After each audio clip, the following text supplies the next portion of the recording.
In this lesson, we are going to take a look at putting a cut in a sheet metal part. If we go to the command manager and look at the sheet metal ribbon, you'll notice we have an extrude cut feature. This is the same extrude cut found in the features ribbon. So let's return to the sheet metal ribbon and select extrude cut. The very first thing I am prompted for is to select a face to create the sketch on. So I'll select this face, view normal to it, and then I'll begin by creating a center line from corner to opposite corner.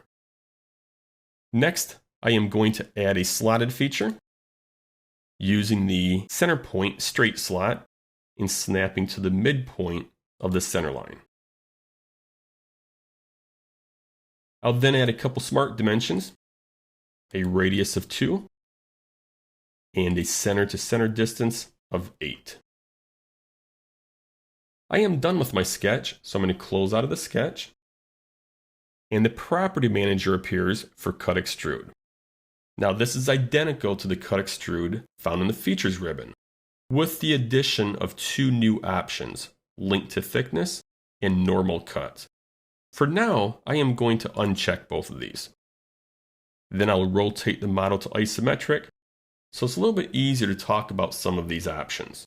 I am going to begin by changing direction 1 to through all.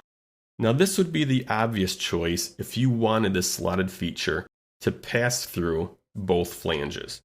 However, at a later time, if you decide to add a tab or another flange in the middle of the part, you may find that this extrude cut passes through that new feature. So this may not be the option that works for you. So let's go back and set direction 1 to blind and take a look at this first option, link to thickness.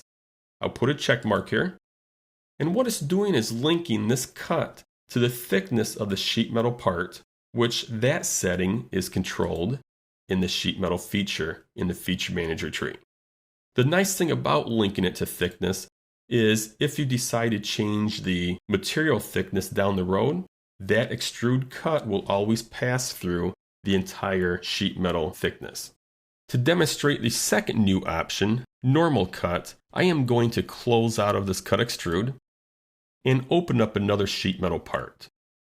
The part I am going to open is called edge flange with angled flange, and you can find this in your working files folder. Now notice this sheet metal part's almost identical. The only change I made to it is I place this flange at a 120-degree angle. This will allow me to demonstrate the normal to cut option.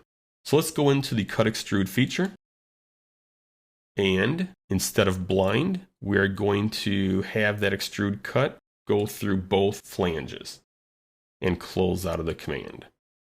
Now notice when we zoom up on this slotted feature that this cut is normal to the sheet metal thickness.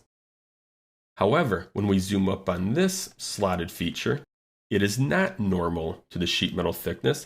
In fact, it's passing through it at an angle. Typically, when we manufacture cuts in sheet metal parts, we place the cuts in the sheet metal parts when the part is in the flattened state. So how do we make that happen here? Well, it's actually pretty easy. We simply go back to the cut extrude feature, edit the feature, and put a check mark in front of normal cut. We close out of the cut extrude command, and now taking a look at that same slotted feature, you will see the cut is normal to the sheet metal thickness. And this wraps up our lesson on cuts in sheet metal parts.